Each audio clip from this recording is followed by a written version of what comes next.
അയ്യോ, എന്റെ പൊന്നു, എന്താ ഇത്? ലൈറ്റും പുകയൊക്കെ അവിടുന്ന് വരുന്നുണ്ടല്ലോ. ഇതൊക്കെ കണ്ടിട്ട് എനിക്കൊന്നും മനസ്സിലാവുന്നില്ല. എന്തൊക്കെയാ സംഭവിക്കുന്നത്?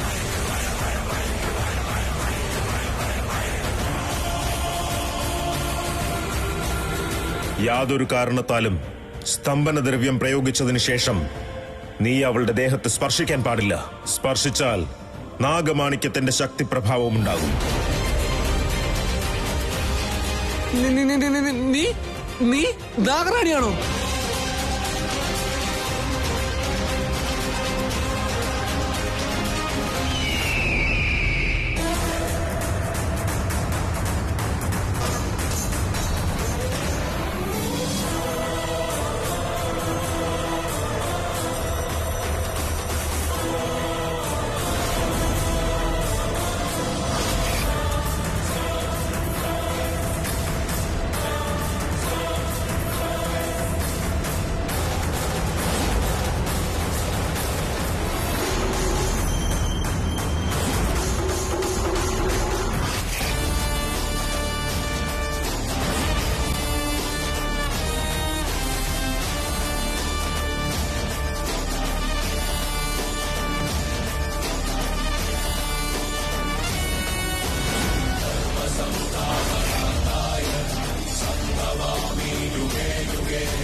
എന്നെ ഒന്നും ചെയ്യല്ലേ, എന്നെ വിടണേ. ഞങ്ങൾ നാഗങ്ങൾ ആരെയും ഉപദ്രവിക്കാറില്ല. ഭക്തിപൂർവം ഞങ്ങളെ പ്രാർത്ഥിക്കുന്നവർക്ക് ശക്തി നൽകാൻ വേണ്ടി ഞങ്ങളുടെ ഭഗവാനോട് പ്രാർത്ഥിച്ച് ഞങ്ങൾക്ക് കിട്ടുന്ന ശക്തി പോലും നിങ്ങൾക്ക് തരുന്നവരാണ്. നിങ്ങൾക്കുള്ള ദോഷങ്ങളെല്ലാം തന്നെ ഞങ്ങൾ പേറി നിങ്ങൾക്ക് സ്വർഗം ലഭിക്കാൻ വേണ്ടി സ്വയം നരകത്തിലേക്ക് പോകാൻ പോലും ഞങ്ങൾ തയ്യാറാണ്. ഞങ്ങൾ ഈ ലോകത്തേക്ക് വരുന്നത് ഞങ്ങൾക്ക് വേണ്ടിയല്ല, നിങ്ങൾ മനുഷ്യർക്ക് വേണ്ടിയാണ്. നിങ്ങളുടെ ദോഷങ്ങൾക്ക് പരിഹാരം കാണാനാണ്. നിങ്ങൾക്ക് ശാന്തിയും സമാധാനവും ഐശ്വര്യവും എല്ലാം തരുന്നതിനാണ്. നിങ്ങള് നല്ലവരല്ലേ, അതുകൊണ്ട് എന്നോട് ക്ഷമിച്ചേക്കോ. എന്നെ വെറുതെ വിടൂ. ഞാൻ ഇനി ഒരിക്കലും നിങ്ങൾ ഉപദ്രവിക്കാൻ വരില്ല. എന്നോട് ക്ഷമിക്കണം. ഇല്ല, നീയൊന്നും ക്ഷമ അർഹിക്കുന്നേയില്ല. നിന്നെ പോലുള്ളവരെ വെറുതെ വിട്ടുകഴിഞ്ഞാ നാഗലോകത്തിന് തന്നെ അത് നാശമാണ്. നാഗകുലം തന്നെ ഇല്ലാതായി പോകും. നിന്നെ പോലെയുള്ള ദുഷ്ടരെ നിഗ്രഹിക്കുക എന്നതാണ് എന്റെ കടമ.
ഗുരുക്കളെ, ഇനിയിപ്പോ മുന്നോട്ടുള്ള കാര്യങ്ങൾ എങ്ങനെയാ?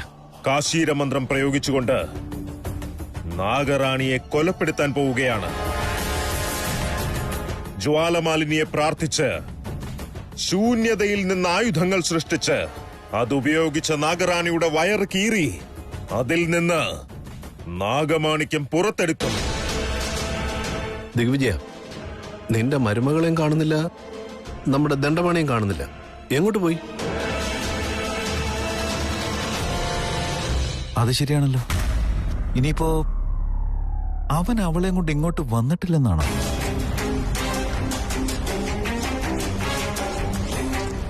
വന്നിട്ടുണ്ട്. എന്റെ സുപ്തശക്തി പറയുന്നത് നാഗറാണി ഈ പ്രദേശത്തു കൂടെ സഞ്ചരിച്ചു എന്നാണ്.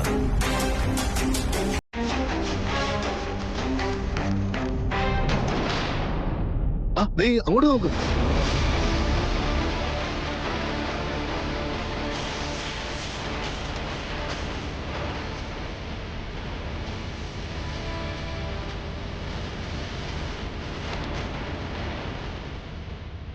ദണ്ഡമണി,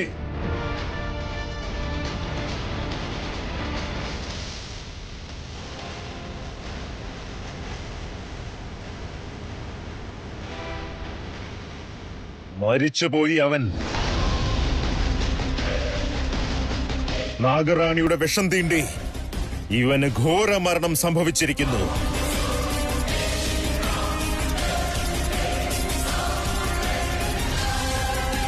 തായി ജ്വാലമാലിനിയുടെ രക്ഷാകവചമുണ്ടായിട്ടും ഇവന് മരണം സംഭവിച്ചതെങ്ങനെയാ?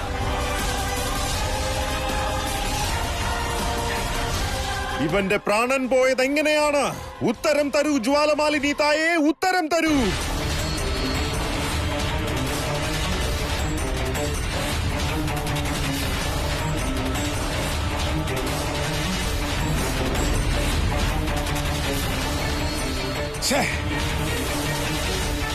തെറ്റു സംഭവിച്ചു.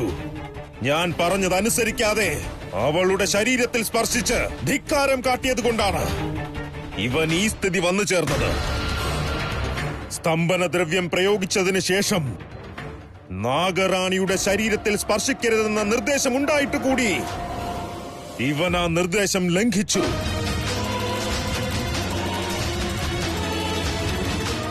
ഗുരുക്കളെ, അങ്ങനെയാണെങ്കിൽ അരുതാത്തത് സംഭവിച്ചു കഴിഞ്ഞു. അവൾ ഇവനെ കൊല്ലുന്നതിന് മുമ്പ് തന്നെ ഇവൻ എല്ലാ രഹസ്യവും പറഞ്ഞു കാണൂ. ഞങ്ങൾ എല്ലാവരും ചേർന്ന് നാഗമാണിക്യം തട്ടിയെടുക്കാൻ വേണ്ടി ശ്രമിച്ചതും മാത്രമല്ല, ഞാൻ ധനഞ്ജയന്റെ രൂപത്തിലുള്ള ദിഗ്വിജയനാണെന്ന് അവക്ക് മനസ്സിലായി കാണൂ. അവനോട് തന്നെ ചോദിച്ചു നോക്ക്. ഇടോ, മരിച്ചു കിടക്കുന്നവനോട് എന്ത് ചോദ്യം ചോദിക്കാനാ? ഉത്തരം ലഭിക്കും. തായി ജ്വാലമാലിനിയുടെ ആശീർവാദമുണ്ടെങ്കിൽ ഏത് ചോദ്യത്തിനും ഉത്തരമുണ്ട്. ഓം ജ്വാലമാലിനിയെ നമഃ. മൃതാത്മ ആവാഹയാമി.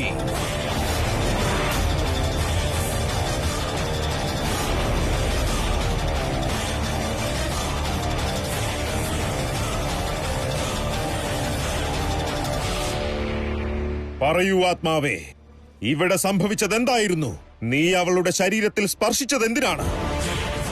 നാഗറാണി നിന്നോട് ചോദിച്ച ചോദ്യങ്ങൾ എന്തെല്ലാം? ആ ഘനഘോര നാഗറാണി എവിടെ പോയി? ഉത്തരം പറയൂ.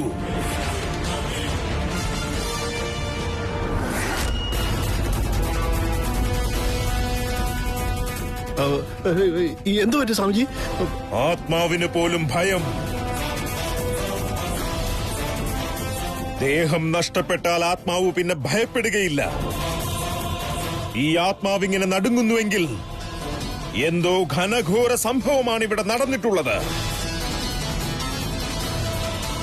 അങ്ങനെയാണെങ്കിൽ ഗുരുക്കളെ, മരണം മരണം നമ്മുടെ തൊട്ടു പിന്നാലെ ഒരു നിഴൽ പോലെയുണ്ട്. ആ കരിനിഴൽ എപ്പോ വേണമെങ്കിലും നാഗറാണിയുടെ പ്രതികാരമായി മാറി നമ്മുടെ മേൽ പതിച്ചേക്കും.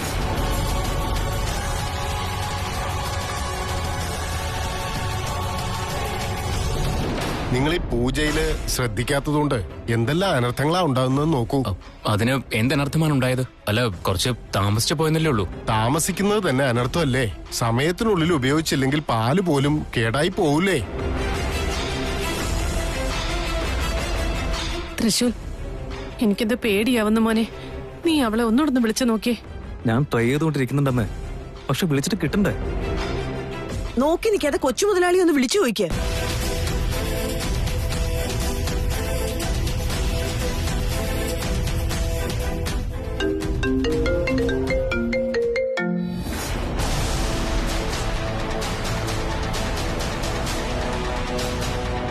ഗുരുക്കളെ, വീട്ടിൽ നിന്ന് ഫോൺ വിളിയോട് ഫോൺ വിളിയാണ്. ഇനിയിപ്പോ എന്ത് ചെയ്യണമെന്ന് എത്തും പിടിയും കിട്ടുന്നില്ല. ഇവനെ കൊന്നിട്ടവൾ അങ്ങോട്ട് പോയി കാണുമോ? അവൾ അങ്ങോട്ട് എന്തിനു പോണം? ഓം ജ്വാലമാലിന്യേ നമഃ. ജ്വാലമാലിനി ഉത്തരം നൽകുന്നില്ല.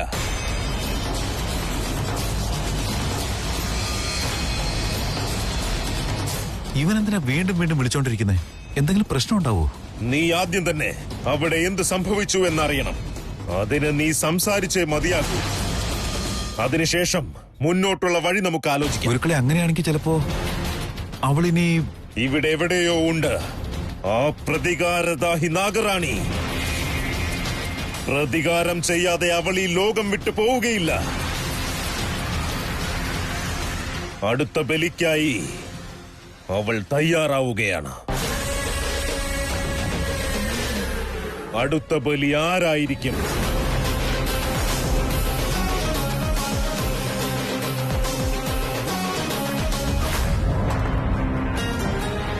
എന്തൊക്കെയാ ചേട്ടാ ഇത്? കൊച്ചു മുതലാളി ഫോൺ എടുക്കുന്നില്ലല്ലോ, ശിവാനിയും വിളിച്ചിട്ട് എടുക്കുന്നില്ല. ഇതിന്റെ അർത്ഥം എന്താ? അതിന്റെ അർത്ഥം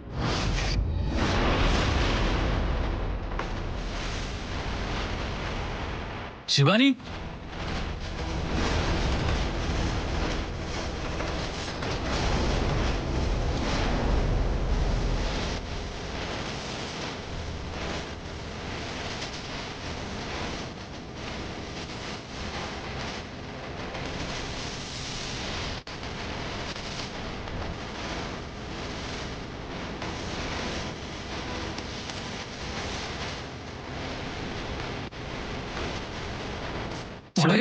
ശിവാനി, എന്താ ഇത് ശിവാനി? ശിവാനി, എന്താ പറ്റിയ മോളെ? എല്ലാത്തിനും ഉത്തരവുണ്ട്. എന്താ ഉണ്ടായെന്ന് പറ മോളെ.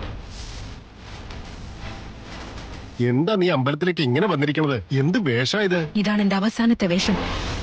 എത്രയും പെട്ടെന്ന് അഴിച്ചു വെക്കേണ്ട വേഷം. നിനക്ക് എല്ലാത്തിനുള്ള ഉത്തരം വേണ്ടേ? എന്റെ കൂടെ വാ.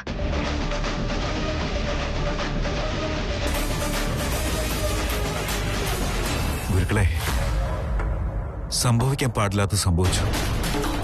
ഈ ദണ്ഡപാണി ഒന്നാമതേ ഒരു വിടുവായനാണ്. അതുകൊണ്ട് ചോദിക്കുന്ന ചോദ്യത്തിനും ഇല്ലാത്ത ചോദ്യത്തിനുമൊക്കെ വെറുതെ ഉത്തരം കൊടുക്കുന്നയാളാ ഈ വൃത്തികെട്ടവൻ. ആ പ്രതികാര നാഗറാണി ഇവനെ എന്തായാലും വെറുതെ വിട്ട് കാണില്ല. എല്ലാ സത്യങ്ങളും ഇവനെ കൊണ്ട് പറയിച്ചിട്ടായിരിക്കും കൊന്നുകളഞ്ഞത്. ഇവനാണെങ്കിൽ പേടിച്ചിട്ടെല്ലാം വിളിച്ച് പറഞ്ഞും കാണും. അപ്പോ ഈ നാഗറാണി എല്ലായിടത്തും നമ്മളെ തേടി നടക്കുകയാണല്ലേ? ഒരുപക്ഷെ അവളൊരു മുന്നറിയിപ്പുമില്ലാതെ നമ്മുടെ മുന്നിലേക്ക് വന്നാ നമ്മൾ എന്താ ചെയ്യാ? ഈ നാഗറാണി എങ്ങാനും നമ്മളെ കൊല്ലാൻ വന്നാൽ നമുക്ക് രക്ഷപ്പെടാൻ എന്തെങ്കിലും മാർഗമുണ്ടോ സ്വാമിജി? ഇല്ല. പ്രതികാരദാഹിയായി വരുന്ന നാഗറാണി സഹസ്രകോടി ശക്തികളുടെ കേന്ദ്ര രൂപിണിയായിരിക്കും. കൊടുങ്കാറ്റിനേക്കാൾ വേഗതയുണ്ടാകും അവൾക്ക്. സ്ഫോടനത്തിന് തയ്യാറായി നിൽക്കുന്ന അഗ്നിപർവ്വതം പോലെ ആയിരിക്കും അവൾ. അങ്ങനെയാണെങ്കിൽ അവളിൽ നിന്ന് നമ്മൾ എങ്ങനെ രക്ഷപ്പെടുക? മനസ്സിലാകുന്നില്ല. സങ്കട സമയത്ത് എന്നെ സഹായിക്കാറുള്ള ജ്വാലമാലിനി തായ് പോലും മൗനം പാലിക്കുകയാണ്.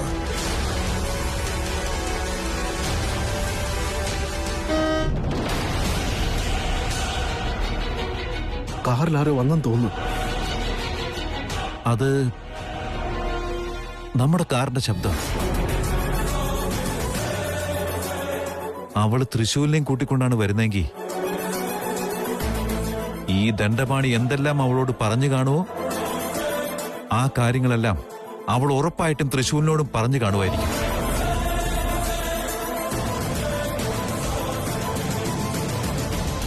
എന്ത് ചെയ്യും നമ്മളിപ്പോ? വേഗം ഇവിടുന്ന് പോകാം നമുക്ക്. വൈരാഗ്യത്തിന്റെ മൂർത്തിഭാവമായ നാഗറാണിയുടെ മുന്നിൽപ്പെട്ടാൽ നമ്മുടെ മരണം ഉറപ്പായും സംഭവിക്കും. ദിഗ്വിജയ, നീ വേഗം തിരിച്ചു പോകണം. ഇവൻ എന്ത് സംഭവിച്ചുവെന്ന് അവളിൽ നിന്ന് തന്നെ മനസ്സിലാക്കാൻ ശ്രമിക്കണം നീ. എങ്കിലേ മുന്നോട്ടുള്ള വഴി വ്യക്തമാകൂ. ശരി ഗുരുക്കളെ, അങ്ങനെ തന്നെ ചെയ്യാം. നമുക്ക് സ്ഥിരം കാണുന്നിടത്ത് വെച്ച് തന്നെ കാണാം.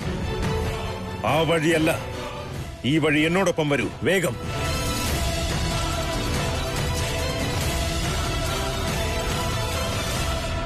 ശൈലു എന്താ ഇവിടെ? എന്നെ എന്തിനാ ഇവിടേക്ക് വിളിച്ചോണ്ട് വന്നേ? നിന്റെ എല്ലാ ചോദ്യത്തിനുള്ള ഉത്തരം അത് അവിടെ ഉണ്ട്.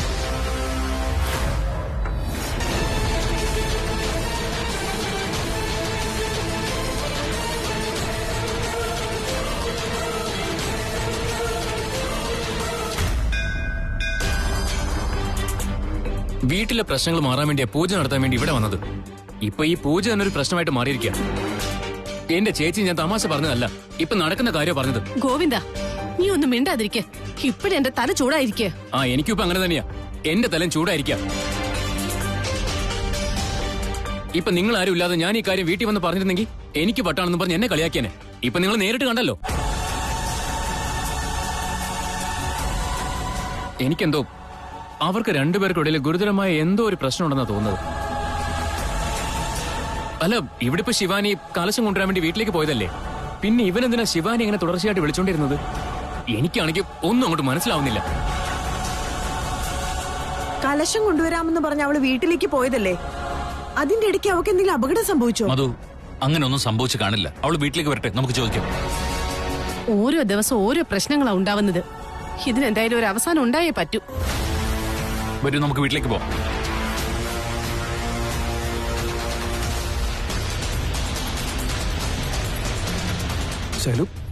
ശൈലു എന്താ ഉണ്ടായേ? എനിക്കൊന്നും മനസ്സിലാവുന്നില്ല. ഇത് അച്ഛന്റെ ഫ്രണ്ടാണ്, ദണ്ഡപാണി. ഇയാൾക്ക് എന്താ പറ്റിയേ? ആരാ ഇയാളെ കൊന്നത്? സ്വാർത്ഥതയ്ക്ക് വേണ്ടി കൊല്ലുന്നതാണെങ്കിലാണത് കൊല. അത് ദൈവിക കാര്യത്തിനാണെങ്കിൽ കൊലയല്ല, അവർക്കുള്ള ശിക്ഷയാണ്. ഇത് കൊലയാണെങ്കിൽ ദുഷ്ടന്മാരെ നിഗ്രഹിക്കാനായി അവതാരമെടുത്തു വരുന്ന എല്ലാ ദേവന്മാരും ദേവികളും ചെയ്യുന്നത് കൊല തന്നെയല്ലേ തൃശൂർ?